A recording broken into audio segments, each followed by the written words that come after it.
Thank you. Good morning. Boy, excited looking at our screen up here. Oh, this is going to be great. I'm so glad to see all of you here today. Our speaker today is Joel Thomas and has been teaching science since 2000. He taught for a period of time in a formal classroom setting and then moved outside to direct outdoor school programs. Yay! I love outdoor school. On the Oregon coast. After nearly 10 years, he started Glen's Gizmos. That's an interesting name. Alongside his wife, Roxanna, and they have been blessed to travel and teach together. Recently, they started the Creation Calling Homeschool Hubs in Vancouver, Washington, and Newberg, Oregon. They now serve homeschoolers in the Pacific Northwest and beyond through classes, boat trips, that sounds interesting, scuba driving, videos, curriculum, and outdoor school programs. So, Joel, come up and show what have we got today. This looks very interesting.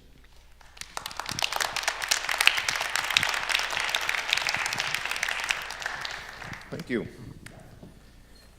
So today we're going to be learning about crabs, which will be a fun thing for us. So we're going to learn about crustaceans and some of the things that may say about our Creator. Remembering that we as humans are also part of God's creation. And sometimes I think we isolate ourselves so much from creation and the outside world that we forget that we're also part of His creation and one of His creations as well. So we're going to dive into that right now. So in the first part of what we're working on right now, we're going to take a look at some different information. We'll bring in some Bible verses to learn about crabs, but also about God's character.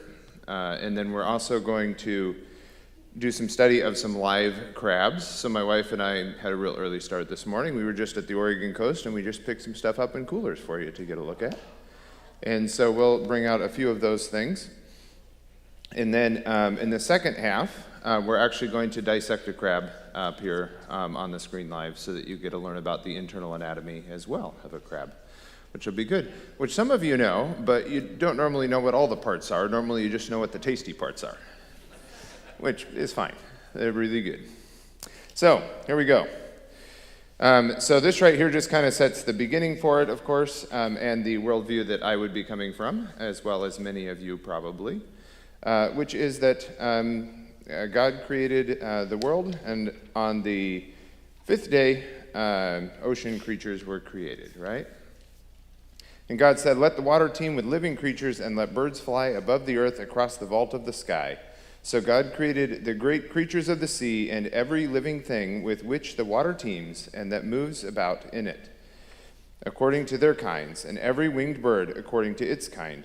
And God saw that it was good. God blessed them and said, "Be fruitful and increase in number, and fill the water in the seas, and let the birds increase in the earth, on the earth." And there was evening and there was morning the fifth day. Well, I can tell you, after having just been at the coast, that the waters are definitely teeming. You flip over one rock and there's 50 little crabs under it right now.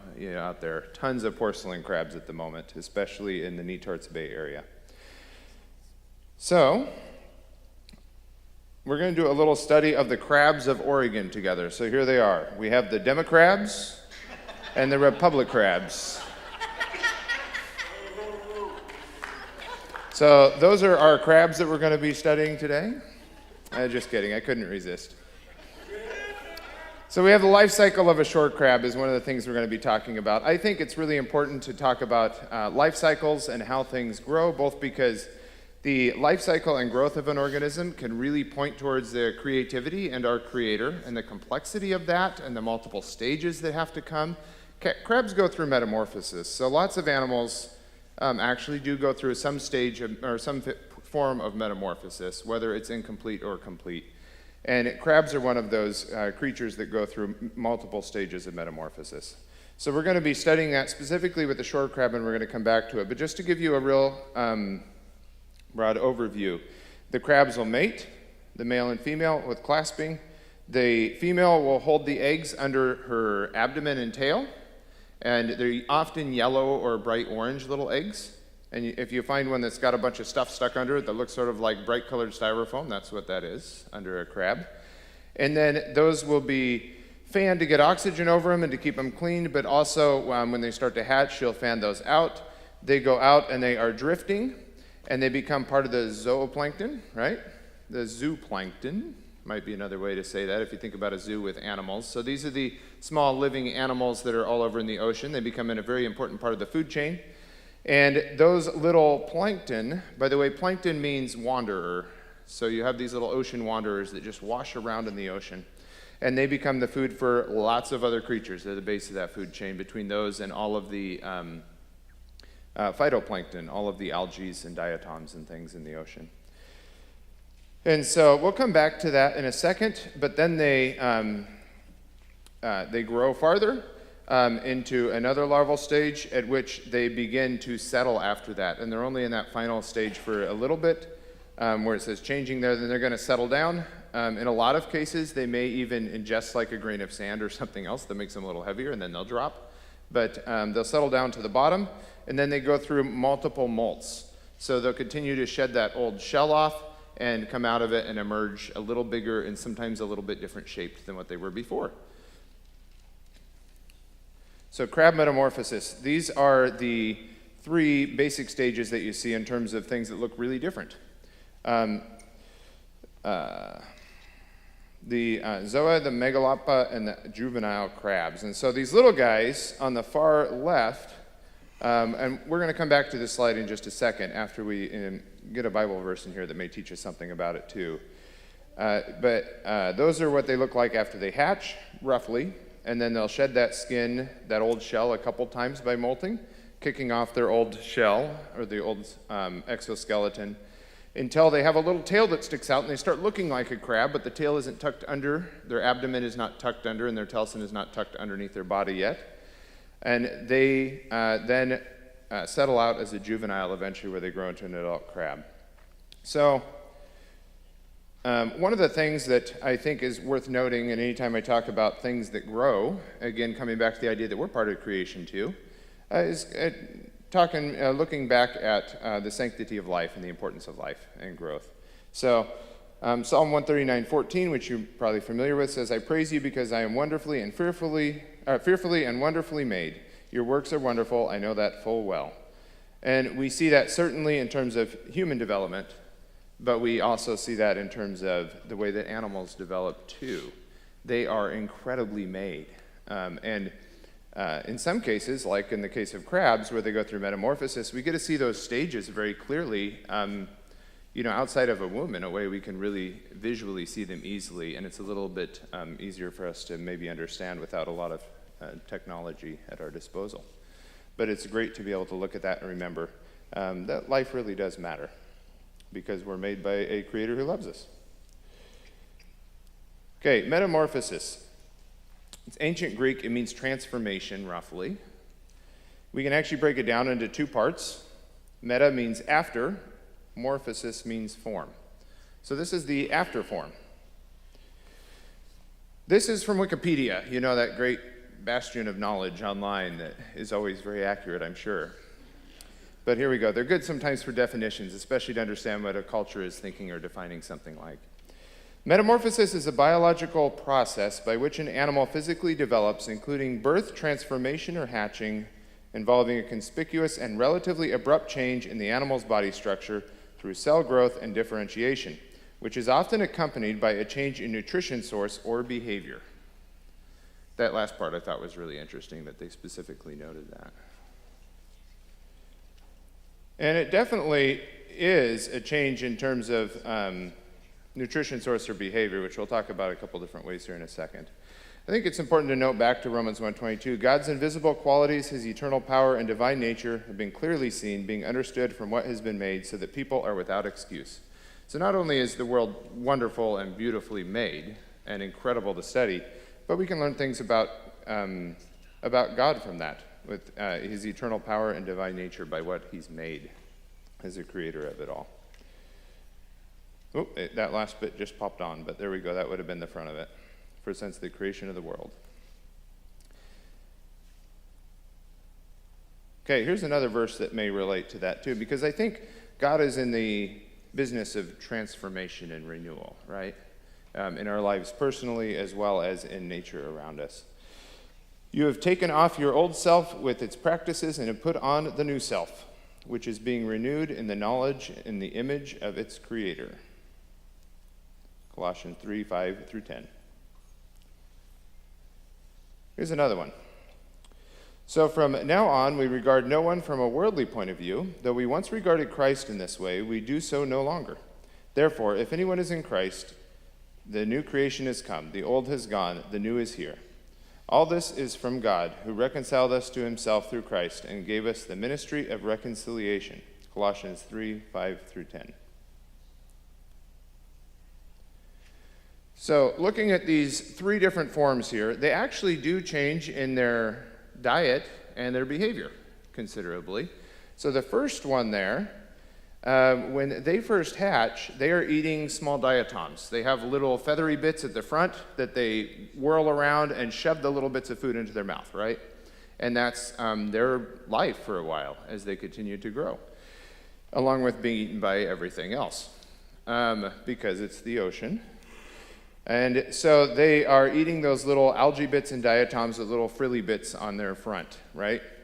And then once they turn into a crab that has little pinchers, they scoot around with that tail almost like a little lobster or a crawdad, like the middle one there. And they'll actually be able to sometimes capture and eat other things as well, more intentionally than just randomly spinning and getting diatoms in, right? They can really begin to chase things more than what they could have before, or hunt down certain things. And then when they become a juvenile crab, they're now eating meat things more, they're looking for those things more, and they're intentionally picking algae and things off the bottom of the ocean because they're no longer swimming in the ocean necessarily. They're now settled. And so their diet, how they are fed, and their behavior have both changed drastically, right? Not unlike our life, as we transform to be more like Christ. Our diet, how we are fed, what we seek out to feed us spiritually, changes significantly, as does our behavior. Okay, here's some different crabs of Oregon, of the crabby kind, right? So these ones are all shore crabs, all of them that are pictured there. The first one on the left is a purple shore crab, and we're going to pull up some of these to look at in just a second. The next one, I think probably would be considered a line shore crab, though it looks a little bit like a yellow shore crab. But the one on the far right is like a yellow shore crab. They kind of get their name just from their colors in a lot of cases for their common name, which makes it easy to be able to tell.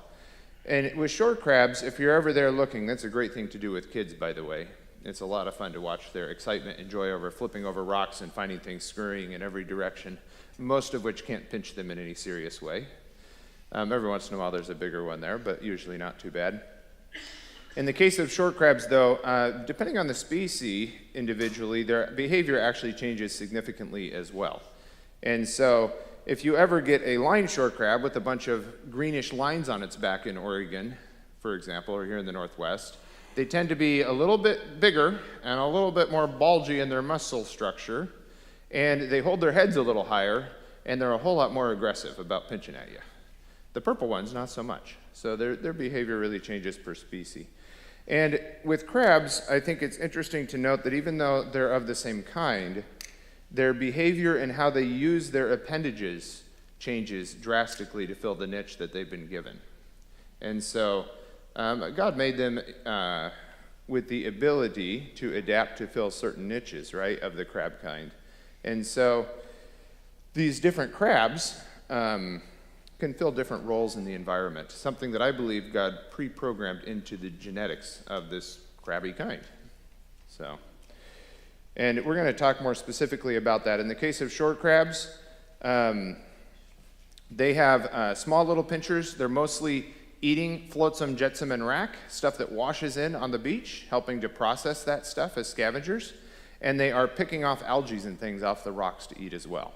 They don't use the pinchers very often to actually defend themselves or attack each other or other things. They're mostly just scavenging because that's the role they've been given. All right. Oh, hey, we'll come to that in just a second. I'm going to go ahead and pull this up real quick for us.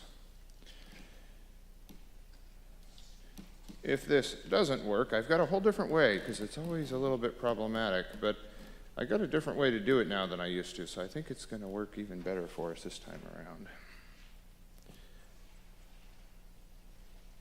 Hey, look at that. Okay, so this right here is the, we're going to turn these things off that we don't need them on. There we go. Device we're going to use to go ahead and look at a few things, and then I've got a question for you here that I'll bet you can answer. Are you ready for this? Okay. Here's a fossil. It's supposed to be extremely ancient. What kind of animal is that?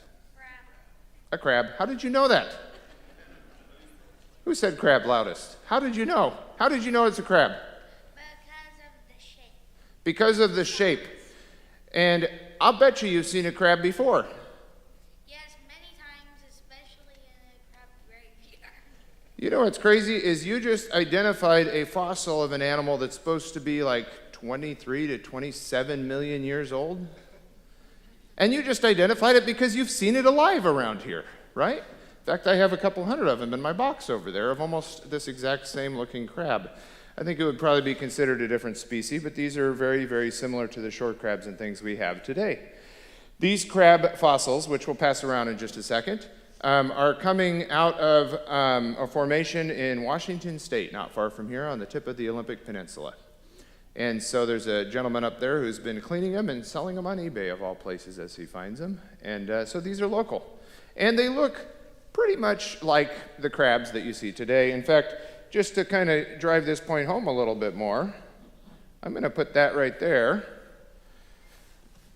I'm going to attempt to find the right one of these so I don't get something huge that tries to get me, because there's a few different ones in here right now.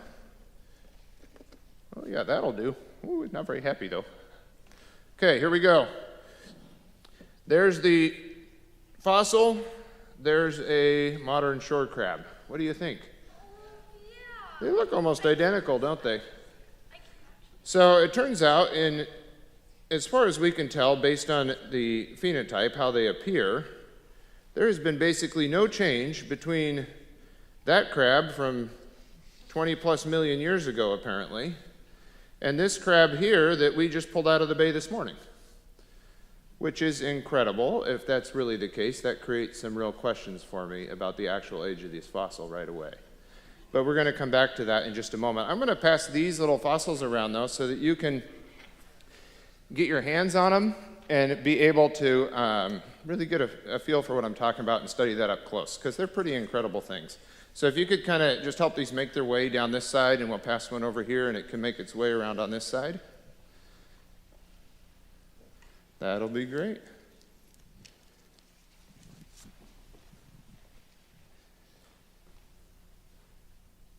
All right.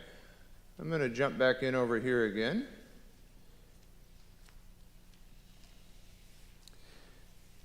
Okay, so these are from the Hoko River Formation, which is, if you look here, there's a point right there.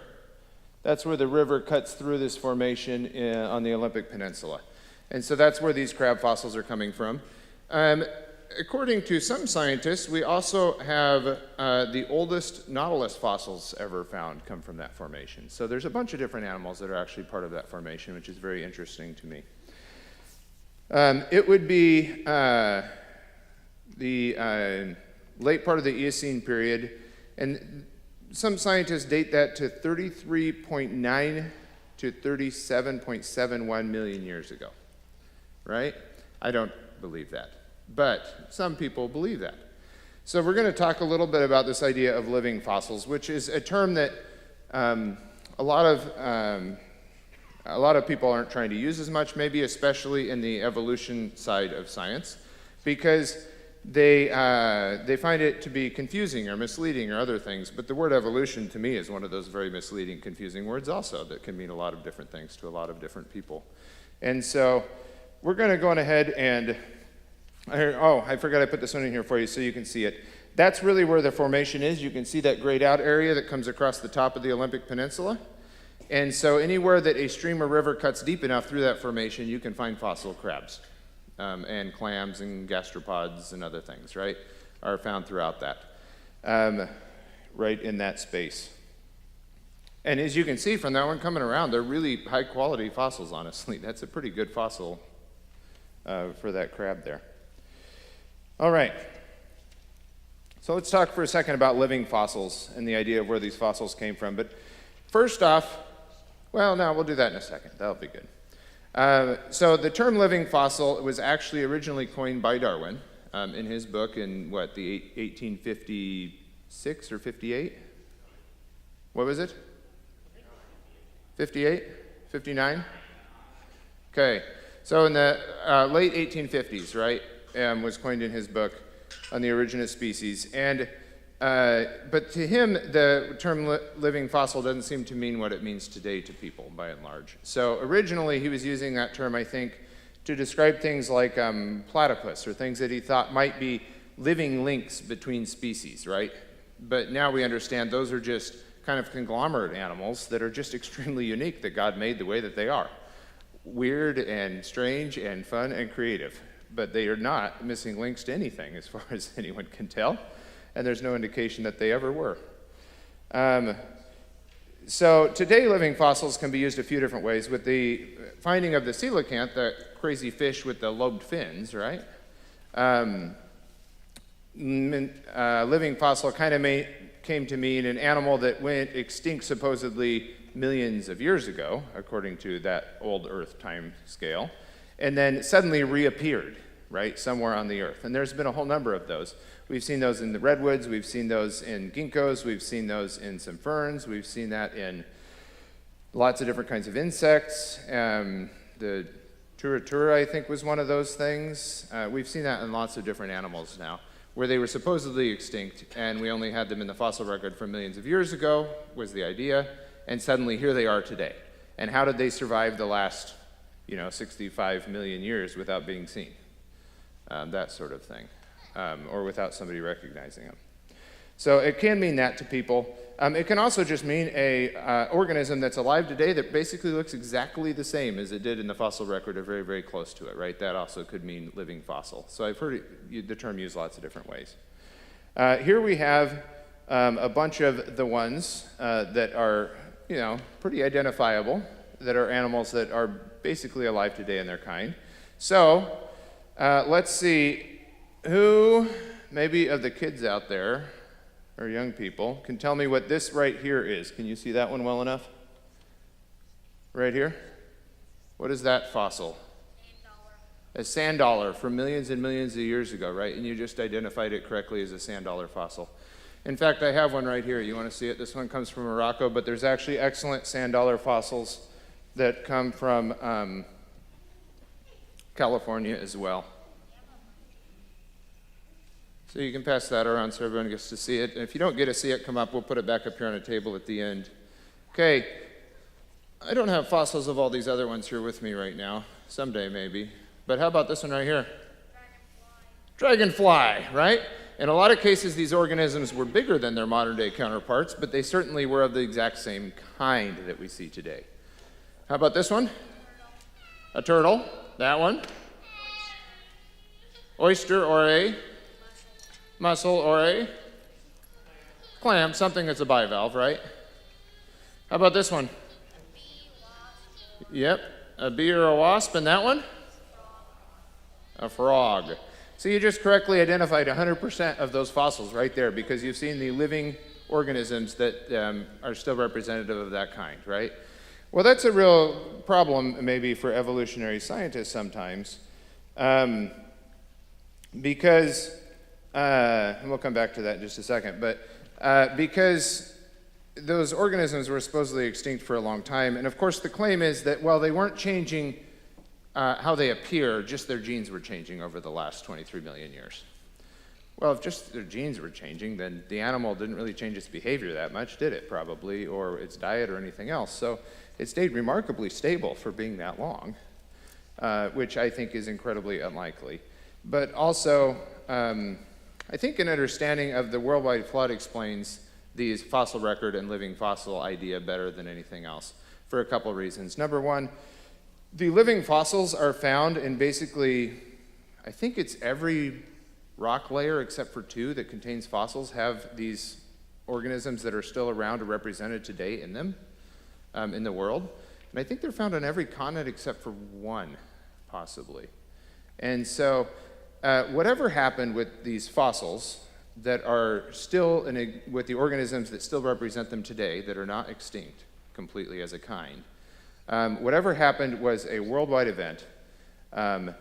And it happened in such a way as to bury them in many, many, many rock layers. So it's not just a fluke thing to have one or two of these. They are incredibly common to have these organisms that look like their modern day counterparts.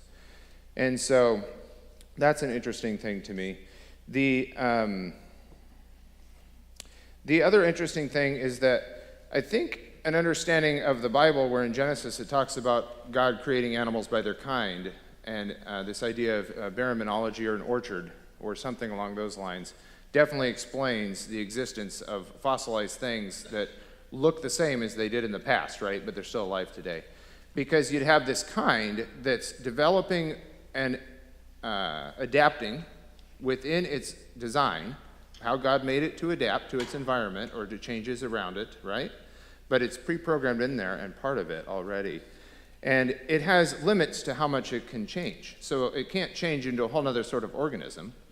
That dragonfly can't change into like a turtle or a frog or something else, right? They can stay within the dragonfly kind. And so we see that they stayed consistent from the very beginning when God created them. And they didn't branch off of other things. We don't see that anymore. But, okay. So then the question, I guess, would be,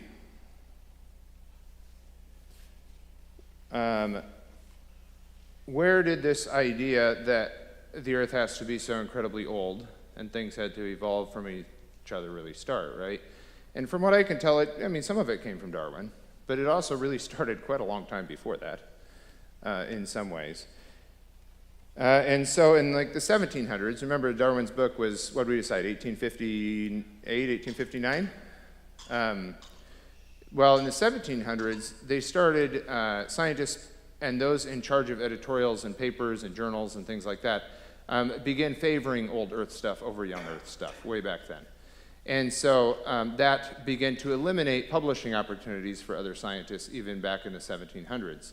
So then we began to get this idea that the Earth had to be very old because that's what's being presented to the public. And if you want to get published or be credible as a scientist even way back then, you would have had to begin to adopt into some of the old Earth stuff. Whereas before that, that wasn't necessarily the case. So, this one right here, this Romans 1:20 that we just read, God's invisible qualities, his eternal power and divine nature have been clearly seen, being understood from what has been made, so that people are without excuse. I always like to read the rest of that passage because I think it's very interesting, and it often gets missed. For although they knew God, they did not honor him as God or give thanks to him, but they became futile in their thinking, and their foolish hearts were darkened. Claiming to be wise, they became fools, and exchanged the glory of the immortal God for images resembling mortal man and birds and animals and creeping things. And I think that's pretty much what we've seen in the last several hundred years, is that we've got a lot of people who are now wise in their own eyes, right? Okay, back to shore crabs. So looking at the shore crab's life cycle, this is a fairly typical life cycle of other crabs as well to go through this life cycle. The difference being that hermit crabs, when they hit this stage right here, as megalopula larvae, they don't lose their tail. It doesn't fold underneath like a normal crab does, right? They keep it out, and it curls kind of awkwardly as they become an anumeran, which means with an unusual tail, and then they shove that into a snail shell to protect their tender tail end, right? And so that's a hermit crab. But otherwise, they have a very similar life cycle to this. All right, let's talk about the two that you're most familiar with to start with, shall we? I'm guessing these are the two you're most familiar with, at least. Dungeness and red rock crab. Those are the two that people often crab for in Oregon. And we're most familiar with them because they are tasty. And so we get to go crabbing and catch those and enjoy eating them. You know, we invited, as part of our ministry at one point, we invited a friend over who is from villages in Africa, an Ugandan man. And the one thing he had to taste when he came to America or try, because he thought it was the most disgusting thing anyone could ever eat, were crabs. We think they're so good, but really they're kind of weird to eat, if we're honest. I mean, that's a strange creature right there. All right, so I think I've got a couple of them in here. We're going to pull them up in just a second. I'm going to jump back over here as we talk about and learn about some crab anatomy. Where was it? Right there. Okay. So, this one right here is a not so happy Dungeness crab that came out of the ocean just this morning. So this would be a pretty tasty critter to eat if you like eating crabs. This one is a male or female, for those of you who know crabs? A male, with the abdomen and telson here that's thin like a lighthouse. We're just going to let that one sit there for a second as it calms down.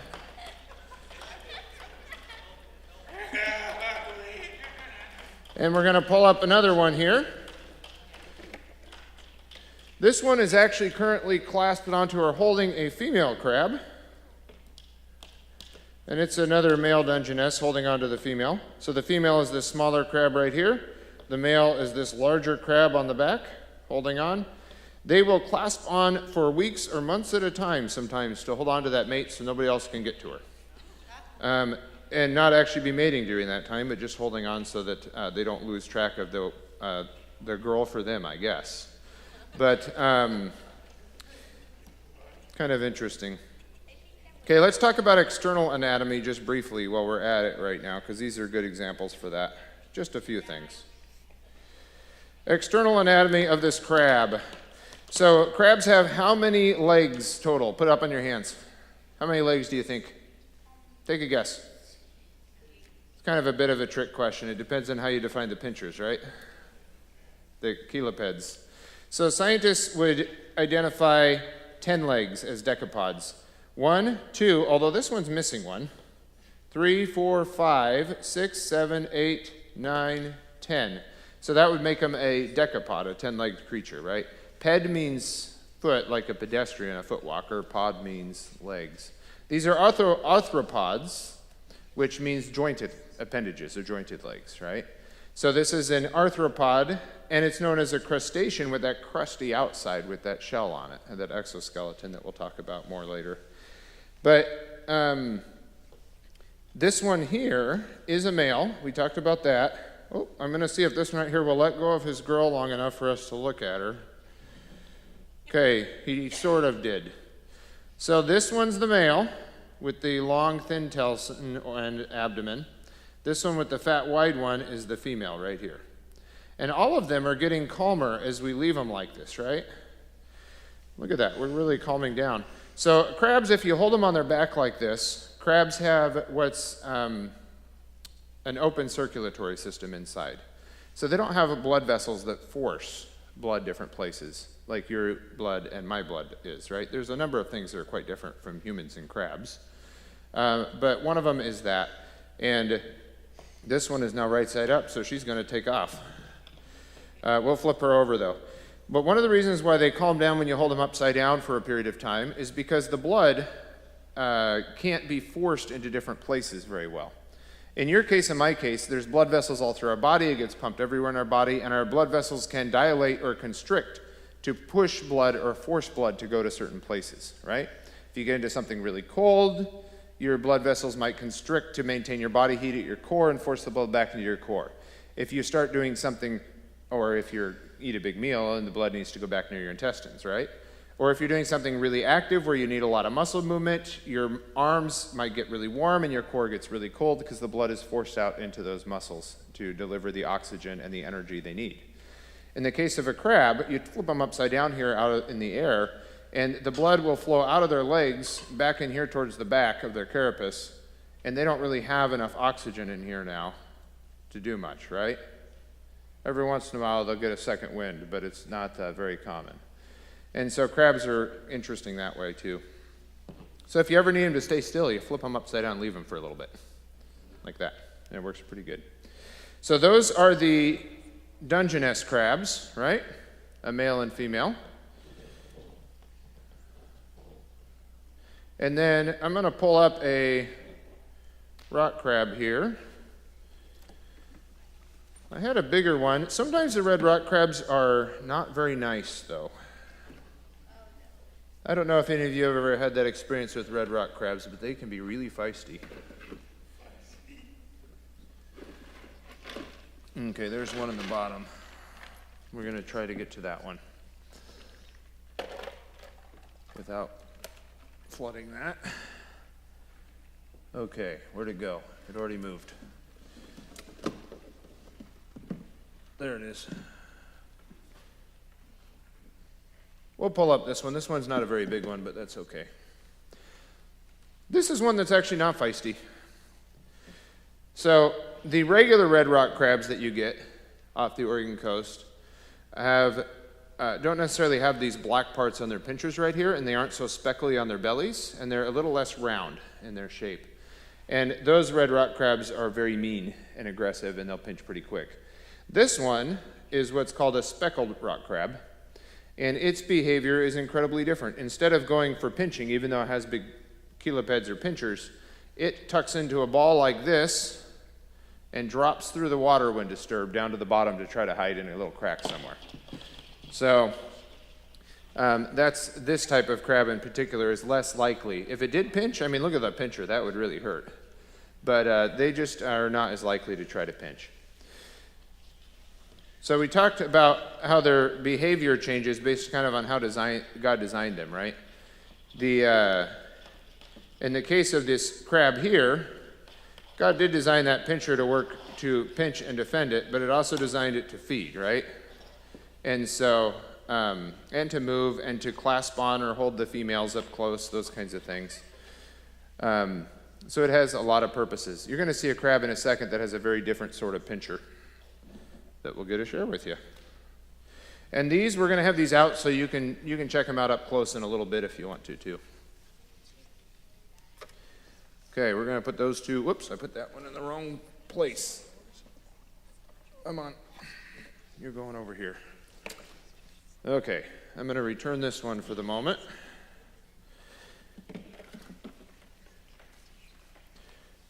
Okay, and then some of these are just young crabs.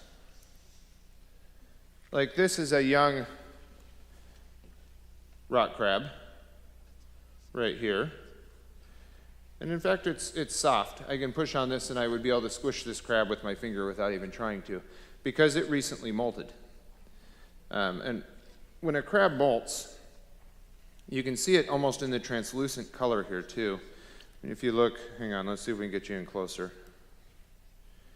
You see how its shell here looks sort of yellowish, almost like a plastic bag?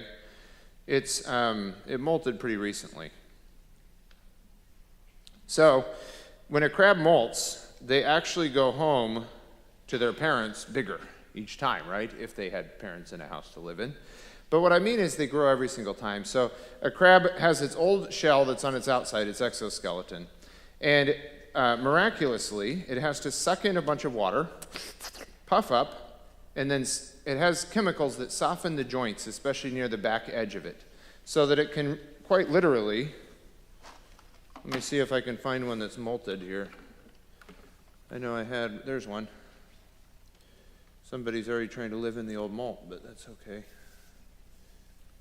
Oh, this one's a good example. When you find a crab shell on the beach that's whole, a carapace, the back part, likely it did not actually die. It's very likely that crab is actually still alive and a third larger than what it was.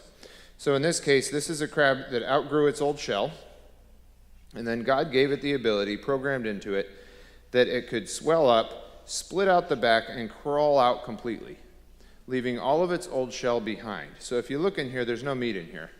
All that's left are parts of the shell and the gills. And the crab completely crawled out, legs and all, and has new gills, coverings, and a new shell, like this one right here, that would have actually grown a third larger and be very soft for a day or two until it hardens back up. So crabs do that over and over and over again as they grow. And they're very vulnerable when they do that, so they'll usually be hiding under a rock or something in the meantime. So if you end up holding this crab later, you have to be really careful because it's not going to really hurt you real bad, but you could sure squash it real easy, right? Because it's so vulnerable. So we'll leave that up here so you guys can take a look at that in a little bit too, that old molt of that crab there. Awesome. Okay, let's look at a crab with very different pinchers, shall we? That comes from Oregon.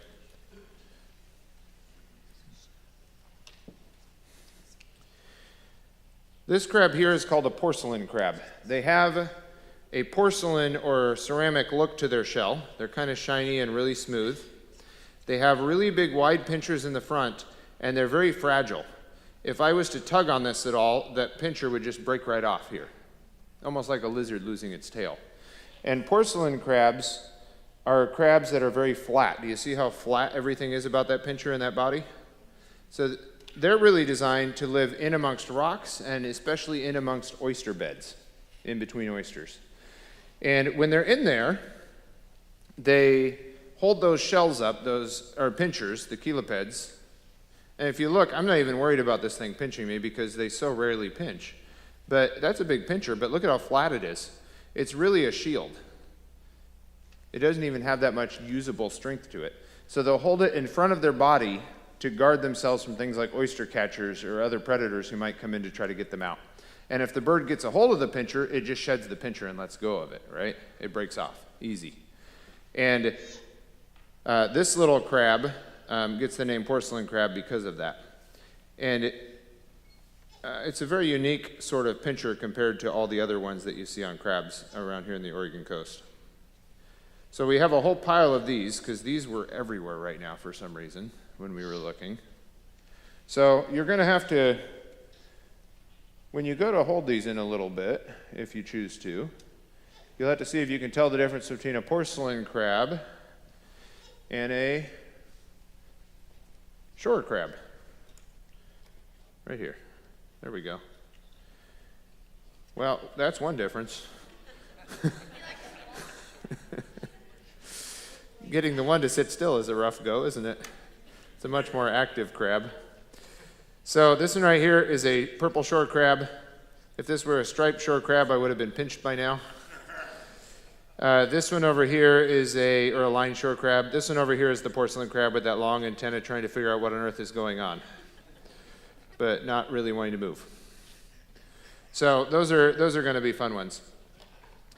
In a few minutes, we're going to have a little crab race. I'll get the kids up here. We got a bullseye. We're going to put out the bullseye and let them each pick a crab. And they're going to put it in the middle and see who makes it out of the bullseye first. Out of the target. We'll see how they do. Okay, so that's a crab that had a very different sort of pincher. Here's another crab that I don't know that this crab's even going to come out because it's very, very shy. It's in an olive snail shell. You can see a pincher there a little bit coming out, right? So this is a little hermit crab, and they definitely like to tuck into their shell and prefer that. In fact, even if I leave that there, I'm not sure if that crab's going to come out right away. Hermit crabs, question. Do they grow their own shell or borrow a shell? Trick question. Both, right? They borrow a shell for their tail end. That's the way God has them designed. And they grow their own shell for their front half, their own armor.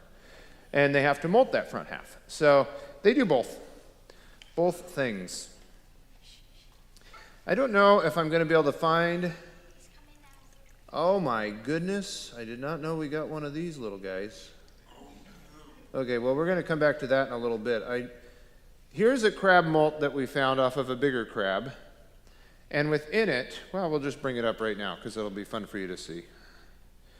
There's a couple things. One is this little tiny crab right here that we're going to come back to, because I have a bigger version of this crab.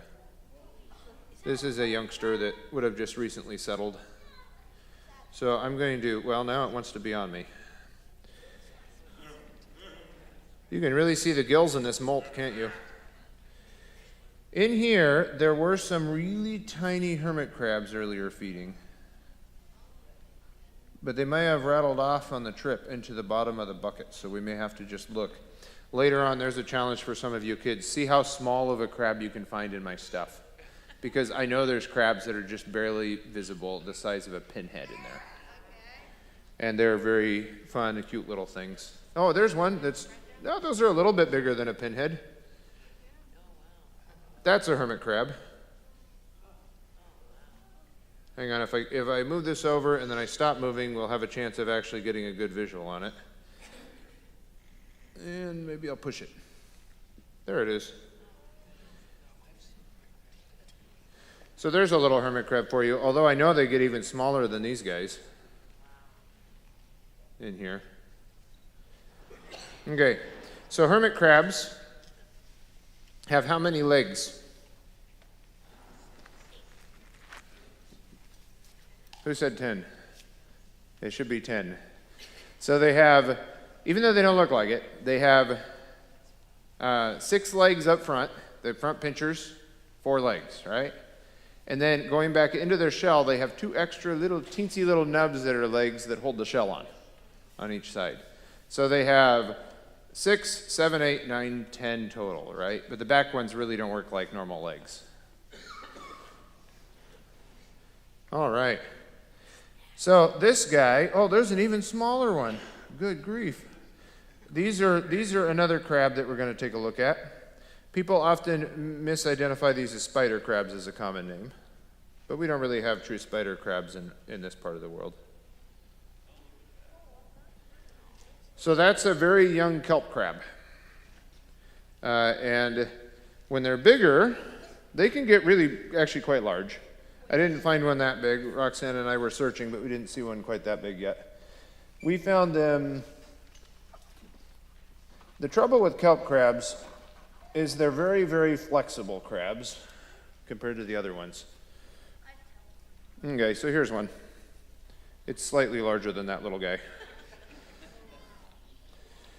I'm going to back it up so you can actually see it. Oh, hold still. We're looking at you. So this is a kelp crab. They have very flexible appendages for a crab. Look at those pinchers. Are those different?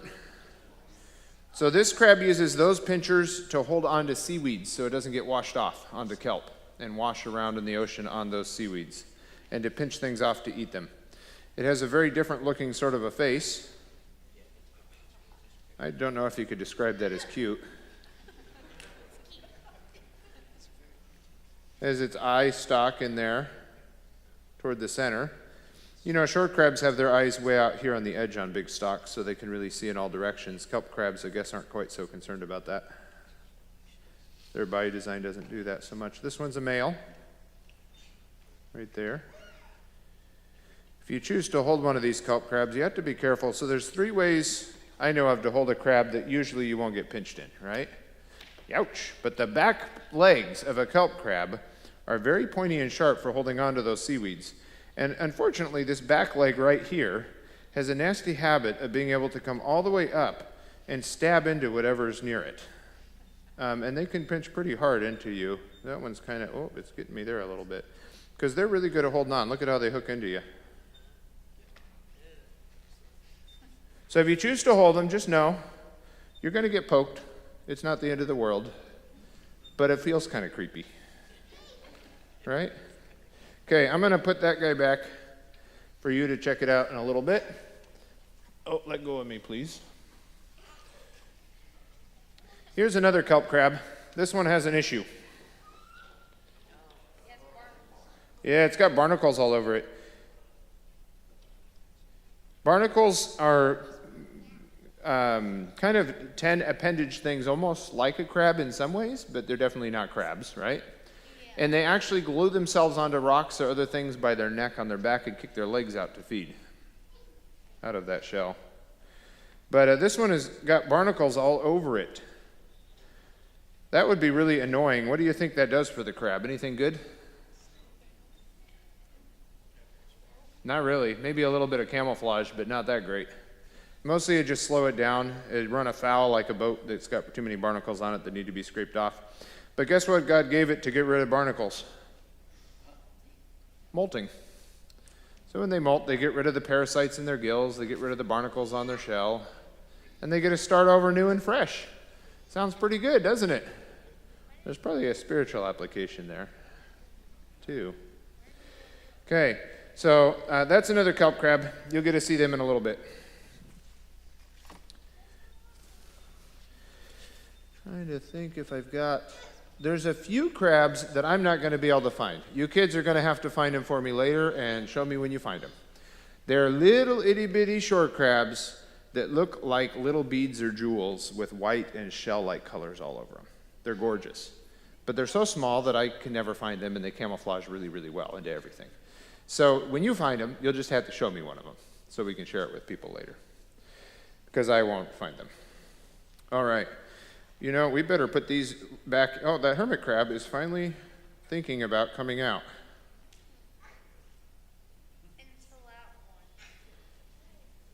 There's a little kelp crab, too.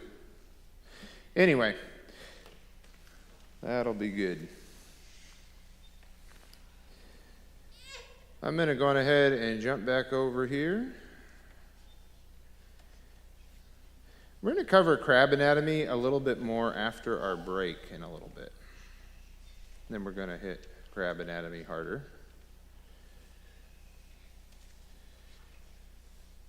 Okay. So we're going to do one activity here real quick with the kids who want to participate, or if an adult wants to. You know what, though? I still forgot to put these back, and they're going to be finding them dried up in the church if I don't, so... I better put them back where they go real quick. There's nothing like dried shore crabs in all the corners later. There we go. That'll take good care of those guys. Okay. So here's the deal. If you're a kid and you want to be involved in the crab race before our little break here in a little bit, come up front here so I can get a head count so we know how many of you to prepare for. If you want to be involved in picking out a crab and trying to race it out of a circle,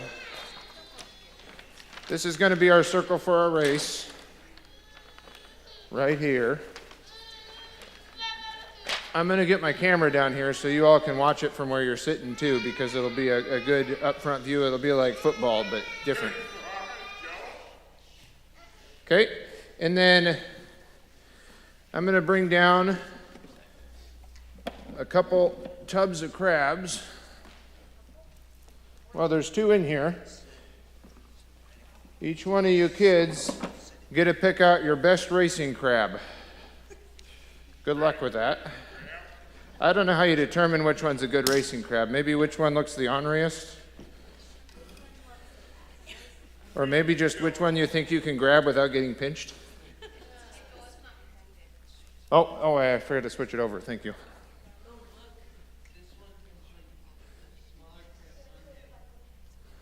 There we go. Okay, so they're going to see what they can find in here for racing crabs. There's quite a lot of options, and based on the number of hands that aren't quite going in there yet, I'm guessing it's a little bit intimidating. I know you do. Okay, pick it out. If it gets you, just holler real loud. Okay, you can hold on to it in your hand for a little bit and become friendly with it. Make sure you encourage it. Maybe rub its shoulders. Find it a Gatorade to drink.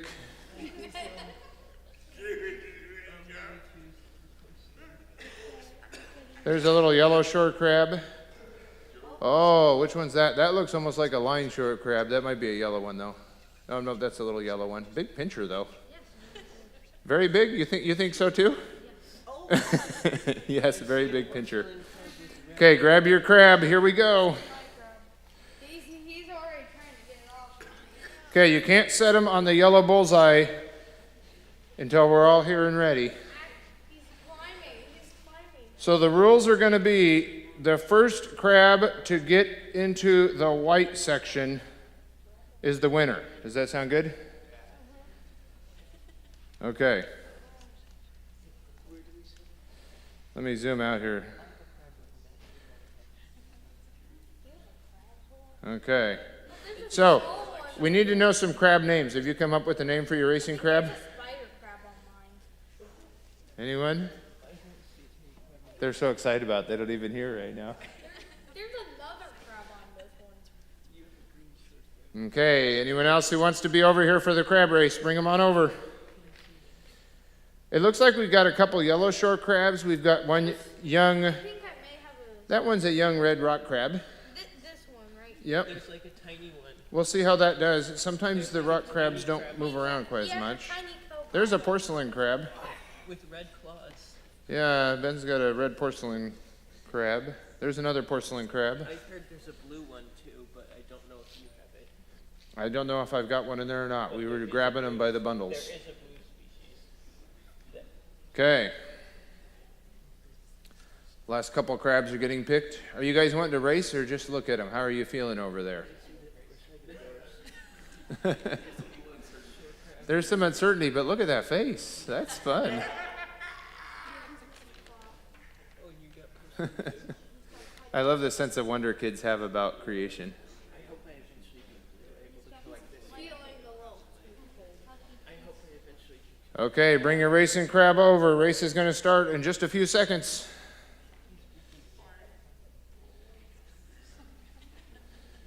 There we go. Find your mark.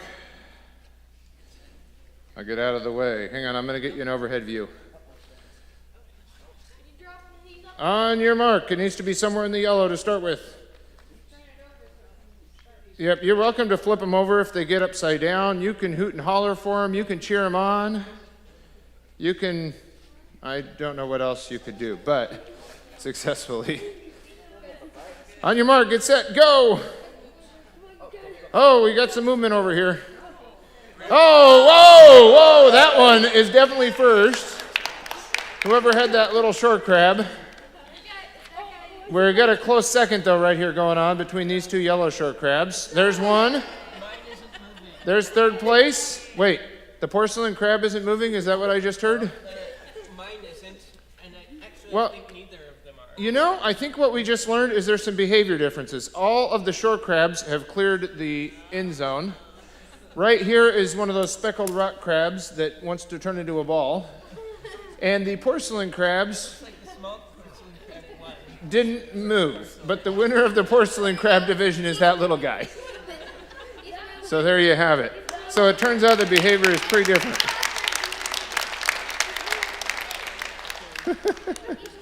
All right, thanks, you guys. You guys can keep looking at them if you want to, but make sure they get back in the bucket before you're done. Otherwise, they'll be found everywhere. Good, good.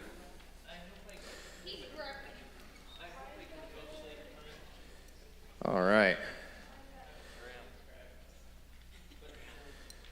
Good, good. Are we ready for a halfway break?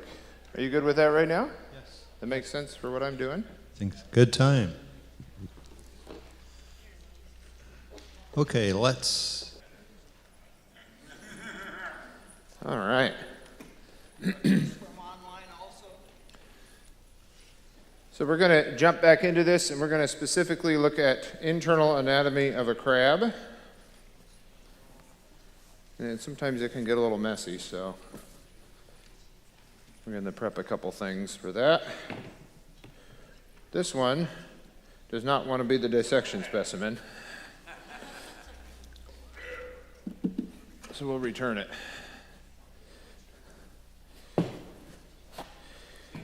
You know, I was talking to a few different folks there in JD during the break, and it occurred to us that of the demo crabs and the republic crabs, one of them might be considered a threatened species in Oregon.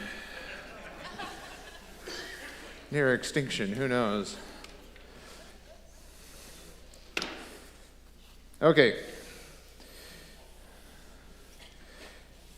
Clean up my space. And then we'll get going. So let's talk about external anatomy and purpose, because things were built with a purpose. They didn't happen randomly without purpose. And I think it's really important that we communicate that clearly, because it's a very different thing to say that things happen randomly or that things happen with a purpose. So looking here at the design of this crab, this one is a swimming crab. So this would be like a blue crab. And in the back edge there, you can see this one has got the swimming legs. The crabs we're going to be looking at are walking crabs. They don't swim when they become adults as much. Dungeness crabs can kind of swim. Like if you've ever dropped one back in when you're crabbing, you can see them running their legs and kind of swimming sideways in the water. But they aren't great at it. They mostly settle back to the bottom and then use those legs to dig under the sand and to hide. Whenever you are scuba diving for crabs, because you can scuba dive and pick up the crabs you want off the bottom of the ocean with a crabbing license, it's pretty interesting because you pretty quickly learn the ones that you want are the big ones, and they're the ones that don't run off right away because they think they're the kings. And so they don't bury themselves or hide. All the little ones try to hide or run off, and the big ones just stand there and stare at you until you pick them up and put them in your bag, which is pretty handy. So those walking legs then are the next legs up, and then the chelipeds, which are the pinchers up front, are considered modified legs. That gives the 10 legs. The gills and digestive glands, I'm kind of looking at this with you right now because in a moment I'm going to switch over to this live view, and we won't be able to look at this as easily back and forth. So we will be able to a little bit, but not quite as easy. So, and then they have a couple sets of antennae. The longer antennae are more for batting about and feeling, like tactile. The small ones in the middle here, which fold out, and they're really frilly to give a lot of surface area, like little feathery bits. And those ones are more for like chemical sensing in the water, for smelling things, for rotten meat or other things that they may want to chase down. So those are there. We'll talk about the internal stuff in a little bit. They do have the gill rakes. We'll see those in a little bit, and a heart. And I'm betting some of you who have gone crabbing before like eating the hearts of crabs. Have you guys ever done that? Nobody in here has ever done that? They're pretty good, the little heart meat on the back of it when you pop them open. All right, so I'm going to jump over to this view again and back ourselves out.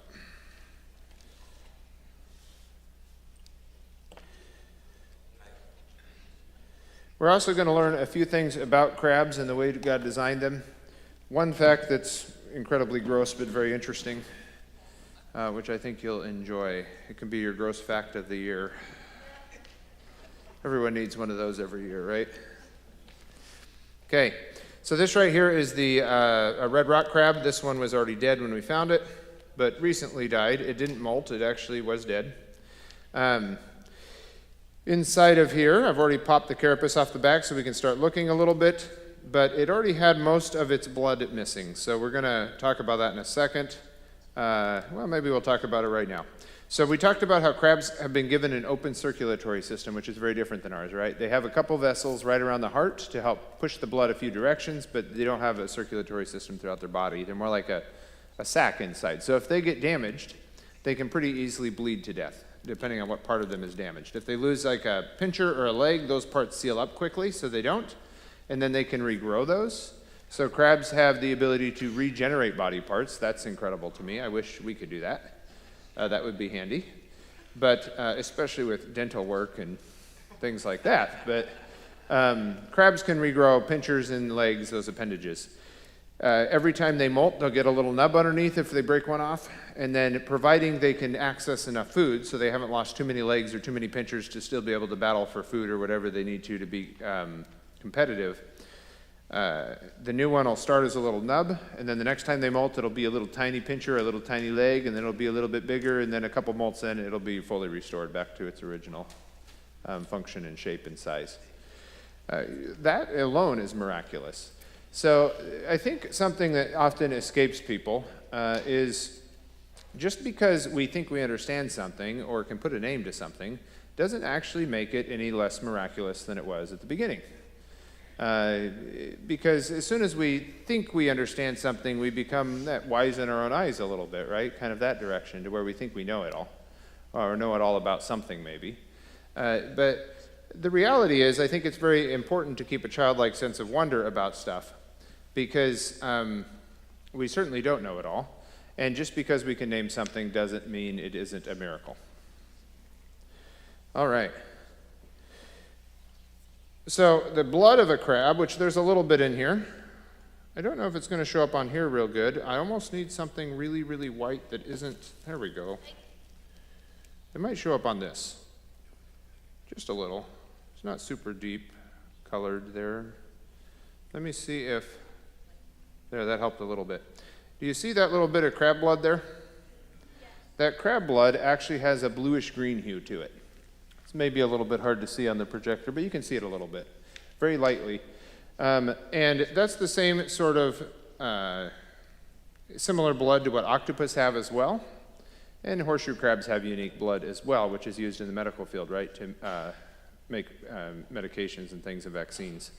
But crab blood is not got hemoglobin in it. So your blood and my blood is red because of the iron that it contains, right, to transport oxygen molecules. God, for whatever reason, gave crabs hemocyanin or cyanoglobin. I've heard a couple different things that it's been called. But it is a copper-based blood. And so their blood uses copper to transport oxygen instead of iron. So that's kind of a unique thing about crabs right off the bat. And something I don't understand, I have not done a ton of research on that part yet either to understand it, but for most invertebrates, copper is deadly poisonous, even in pretty small amounts in the water. And so with something that's very toxic, I don't really understand why they have that in their blood when it's toxic to most invertebrate animals. And maybe there's a reason, and I just don't know it yet, so I'm curious. Maybe somebody in here will figure it out someday. Okay, so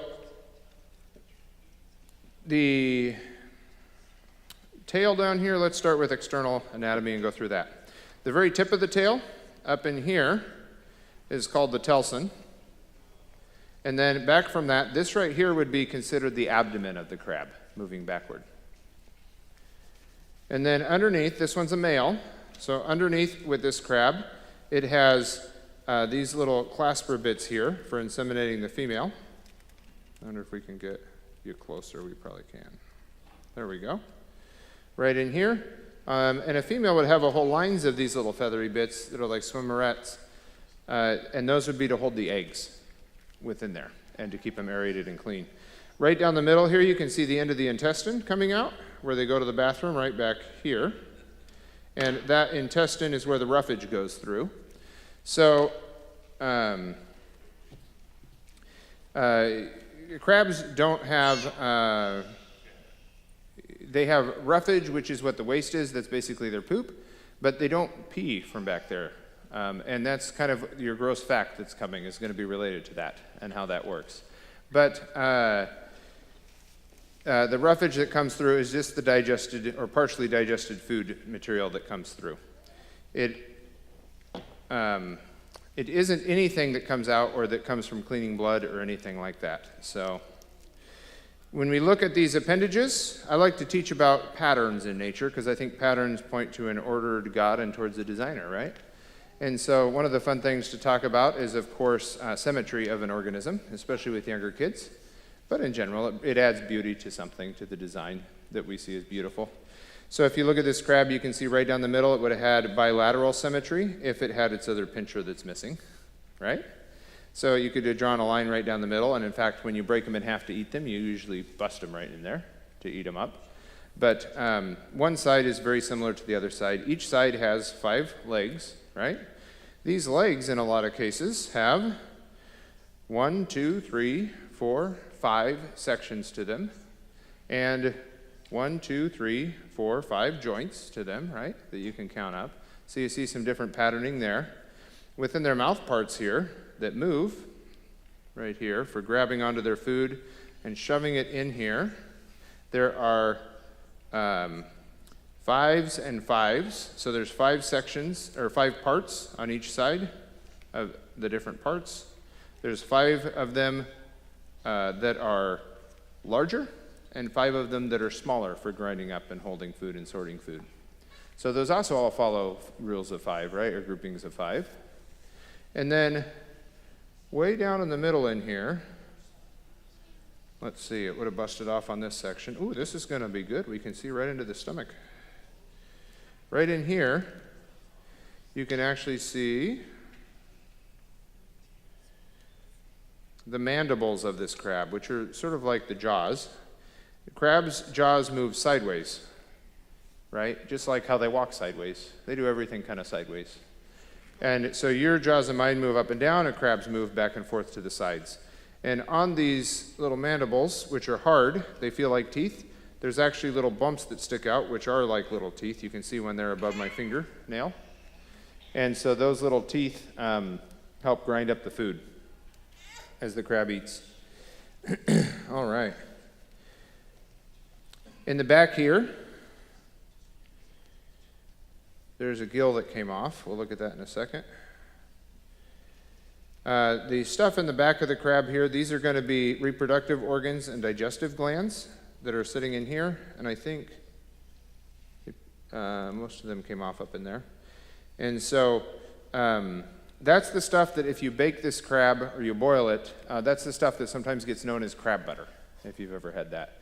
Because it's pretty salty, and it tastes honestly an awful lot like butter when you go to eat it. Though I've seen that the state is now suggesting that people not eat it because apparently the red tide toxin gets built up in that more than in other parts of the crab. And so they're often suggesting you don't eat it on their signage now. I still usually do. But you dip the crab meat into that if you want it to be like butter without finding butter, because those parts boil down into yellow, like melted butter. Okay, so up here on the front, let's take a look at this face. It's sort of smiling. We're going to back this up so that we can take it in forward here just a second. Whoops, wrong thing.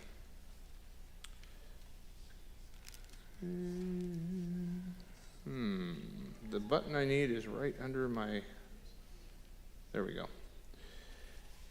Oh, it's this one, that's what it is. Okay, we're going to see if this will get us in focus or not. It may not. Nope, that one won't. We'll go back to that one. Oh, hey, there we go. Now we got the light on, though. That'll help. Okay. So this crab right here has the eyes on eye stalks right here that you can see. They are flexible and can be moved around. Need a little probe for it, but all I have are scissors, so we're going to try to move it. You can see they can go in, and they could actually fold out and stick out a little ways for it to be able to see well. And then right here in the front, it has these 2 little antennae here with the frilly bits on the edge of them. These little antennae are the ones that basically smell for stuff in the water. These are the ones that sense movement around them. And then the crab has all over its body these little hairs. Do you see all those little cilia? What do you think it has those for? Yeah, basically it's touch, right? Their shell is sensitive, but not that sensitive. And so just like you can feel air movement around you on the hairs on your arm or whatever. The crab's hairs, the little cilia on them, can sense movement around them in the water. This crab has some barnacles that were growing on it. So it had not molted in a while when it died. And instead of molting, it died. And so there must have been something wrong with it, right? Something went wrong in the process. It's like it outgrew itself and then couldn't molt to the next size up, to a third bigger. All right. We're going to take a look now where the mouth comes in, right here. Do you see right down that hole right there? Let me see if I can get you the right angle. There we go. Right down into there. That's where the cardiac stomach is, so that's where the stomach would be. They have a stomach structure that then brings in the digestive glands to it for the digestive liquids. And then the refuge would pass right on through their body. On the sides, well, actually, let's cover this first. This strange organ here that's right above and kind of shaped in a pentagon-like shape, right on the back of the crab when you pop the carapace off, that's the crab's heart. So that's a bit of muscle right there. And sometimes people who go crabbing after they cook their crab, they'll eat that. I've known a few people who eat it raw, but I don't really recommend that. And so that's right there. And then if we look to the sides of that, these things over here, which are actually on the outside of this hard part of their shell here, but underneath their carapace part, this part here, these are the gills. So if we look really closely at these, which we can in a little bit, we'll see that they actually are hollow for the blood to be able to go through them, and they have a lot of feathery parts coming out to increase the surface area on them. And so those are the gills that are tucked in underneath there. So if a crab is looking at you and it's out of the water and it's blowing bubbles, it's pushing air and whatever water it has around in there to try to get as much oxygen as it can from the air. Crabs can sort of breathe out of water for a while, I guess you could say. They can get their oxygen for a while as long as the gills stay moist. When the gills dry out, then they would suffocate. Right here at the front edge of that, let me back this off for perspective. This thing right here, which is attached up here to part of the mouth part, when the crab moves its mouth parts, this part right here slides back and forth over the gills like this, and it is a gill rake, so it cleans the gills. It'll brush off sand and parasites and algae, things like that, right off the gills so that they're more effective, which is a great design to have. And then mostly what you find down in here then are the muscles that run the legs, right? Because that's the good tasting part when you're eating the crab. All right, excellent. Okay, you ready for one of your gross facts? Yes.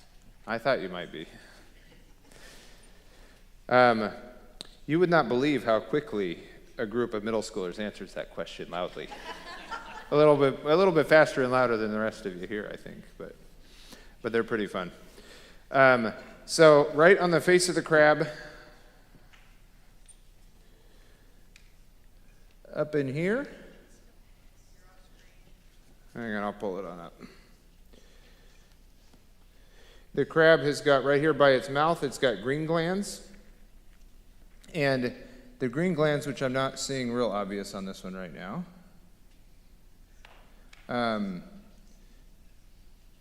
the green glands are actually where they go to the bathroom, basically, their waste. So why on earth would a crab want to pee near its mouth? Well, you know, waste like that has quite a bit of what in it? We use it for cleaning sometimes. I don't like the smell of it. Ammonia, right? And things like that. So can it sanitize stuff? No. Yeah. So when you get a big old chunk of rotting meat on the bottom of the ocean, and a crab's a scavenger in this case, and it comes up to it, what do you think it does? It's okay, you don't have to say it. So they basically do the equivalent of what would be peeing on their food before they eat it to sanitize it. It kills the bacteria on it and helps sanitize it, and then they can eat stuff that mostly they couldn't eat otherwise, which is disgusting and an incredibly good design when you're trying to build an animal that scavenges and cleans up the ocean as a custodian. So that's a pretty impressive design right there. That's their day job. So that's your kind of fun but kind of gross fact about crabs for you right there. That'll be a good one. All right. Let me see if there's anything else we need to cover. I think we got most of that. I can try to pull open, though I'm not going to kill her for it, a female crab's abdomen so you can see what their swimmerettes look like. The trouble will be they don't like it when you go poking around down there. So they get really feisty because they feel very vulnerable.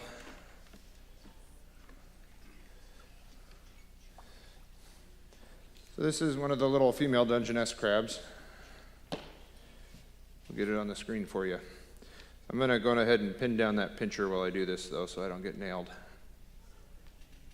Okay, so there's the swimmerettes of a female.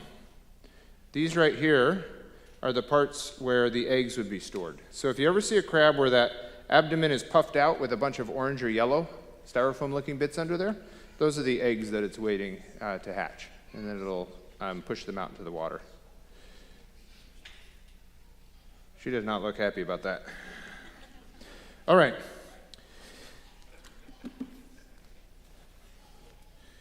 Good. I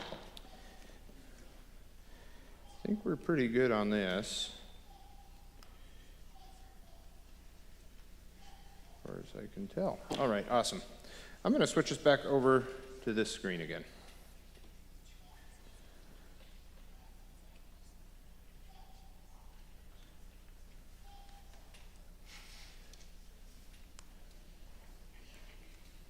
There we go.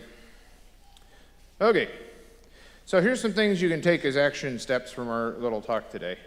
One is get outside with kids. Take your grandkids or nieces or nephews or whoever. Find some kids and get outside and go exploring, or go on one of these trips that Creation Encounter is doing, right? Where you're going to have families there on the trip. Get your kids on those trips. Get grandparents on those trips. And that really can help you learn to live with childlike awe and wonder, studying God and His creation, which is something that kind of dissipates sometimes in people as they get older.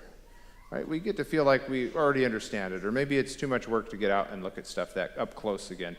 And sometimes it is too much work if you got to bed down too far. But get out there, because the awe and wonder that a kid has is really contagious. And it'll do great things for you, as well as you get to share that with them then, that you might even remember, from your childhood and things. God is, kids are great at looking at something and then seeing the miracle behind it. That's something that sometimes gets lost as we get older. So that's one thing. Great are the works of the Lord, studied by all who delight in them. Psalm 111:2. And sometimes it's the simple things and the simple explanations that are actually accurate, and kids are good at seeing those things.